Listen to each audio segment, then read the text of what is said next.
Well, welcome back. This is the second topic that we're going to be discussing. My name is Derek Strauss, and I have the pleasure of having Carol Kim from IBM here. Now, Carol, in the first segment, we spoke about data-driven culture and how important it is to address some of those cultural issues when it comes to the business value delivery of enterprise data and analytics. So the second topic that we want to look at is operationalizing data governance, because data governance is, in essence, a key cornerstone of the way that we change companies. And fundamentally, most companies aren't governing their data, so it's a big piece of the puzzle. It's often seen, unfortunately, though, as an academic exercise, and it's very easy for naysayers and people that don't want to change to say, oh, this is a waste of time, it's just academic. So talking about data governance is one thing, but making it real and weaving it into the fabric of the organization is really what counts at the end of the day. And the terms ownership of data and stewardship of data often come up as you start talking about implementing data governance. And, part of the issue that I've seen, and I'm sure you've seen as well, is that those terms are not clearly defined.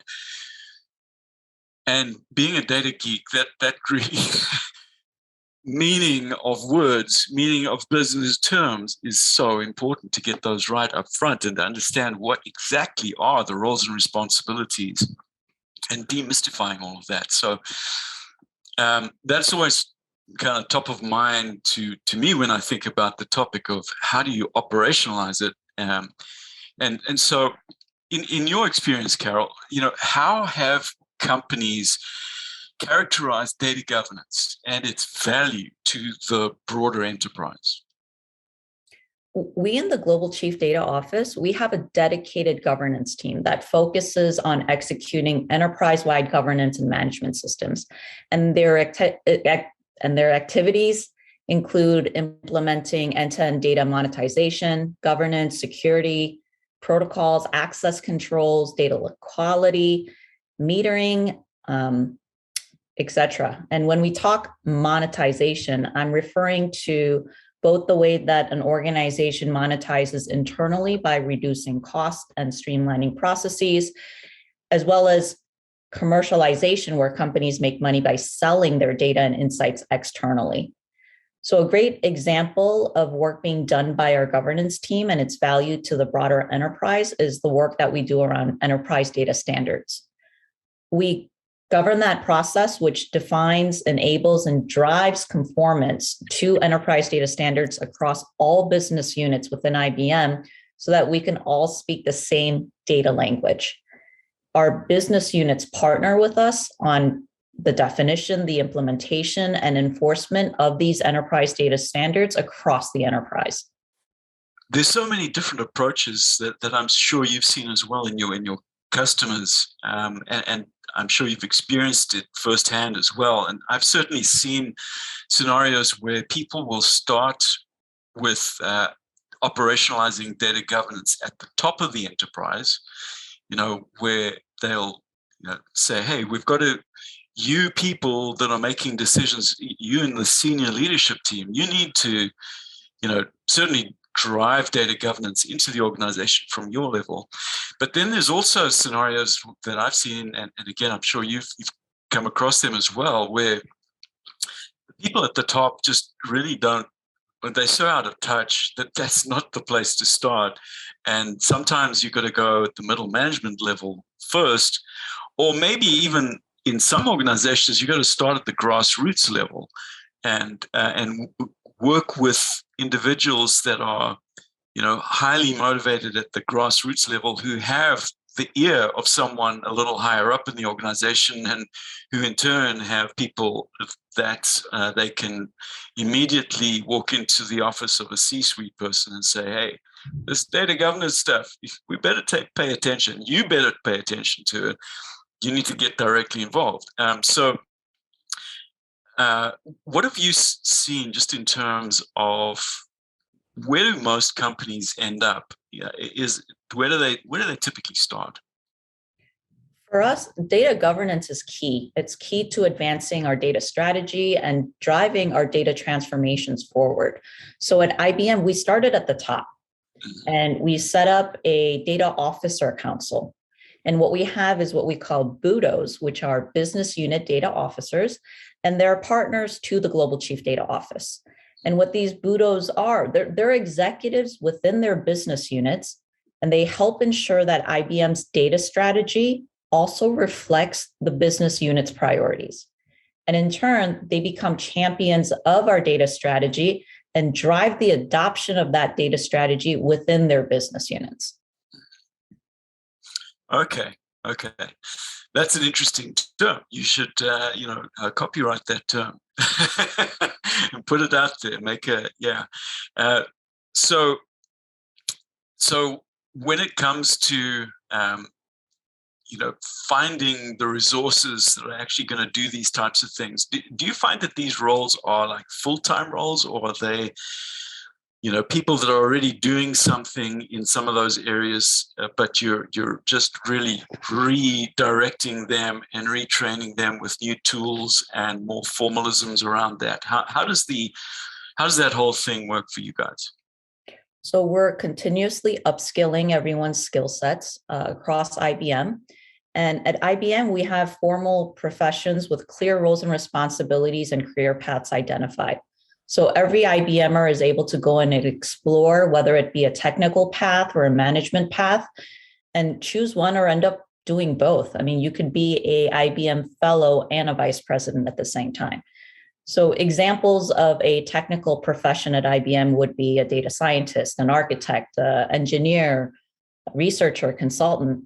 And then the track that they would take to become a technical executive would be to become a distinguished engineer, a distinguished designer, or even an IBM fellow. Examples of a management profession at IBM would be some roles within enterprise operations, finance, human resources, legal, marketing, and the executive path for that would be to become a director or a vice president. And we have career playbooks by profession that clearly shows the competency models, success profiles, and roadmap. So someone could go in and see if their characteristics meet that profile. They could try taking some of the classes to see if it fits. And if not, you're welcome to go and explore other options.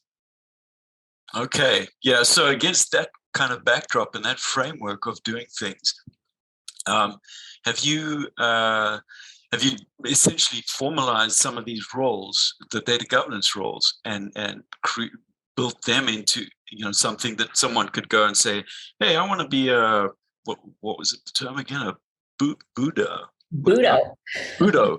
I want to be a Buddha. Would they be able to kind of go to, okay, here's the role description of a Buddha, and here's how it fits, and are you this type of person, and this is your career path if you do embark on that direction?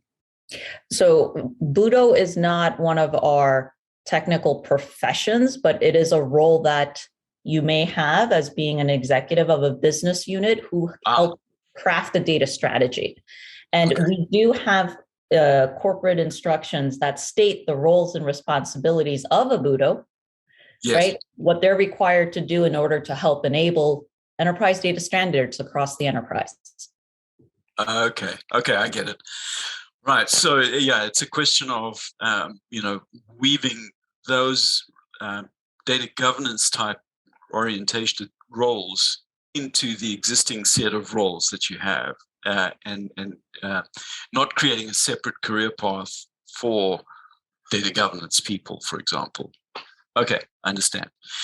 Yeah, because obviously, if it's formalized, whether built into other roles or creating a separate a separate function, either of those are absolutely essential for the longevity of the role. Because if you leave it more kind of word of mouth and in slideware, this is what you have to do, refer to this PowerPoint slide, and now all of a sudden everything's going to be wonderful, then your chances of it sticking around, much beyond a couple of months is zero. So that's very interesting. And then in terms of measuring the effectiveness of the roles, how is that done? In the first segment on this, we talked about data-driven culture. We talked about some of the measures, and actually in the next one as well, the next segment, we're going to talk about data and analytics ROI. So I don't want to necessarily regurgitate or cover stuff that we're going to cover then, but in terms of the role, it just strikes me that whenever you formalizing a role and you're saying what the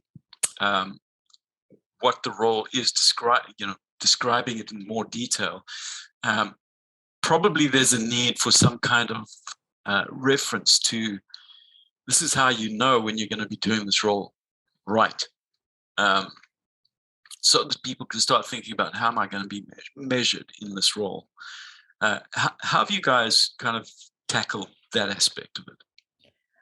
At IBM, every employee works with their manager to track how they're doing performance-wise on a quarterly or even monthly basis. Okay. And it's a continual reiteration process of what your goals are for the quarter, for the year, and revisit it as needed to see how you're doing against your goals and reflect on it, get candid feedback, and improve. Excellent. Yeah.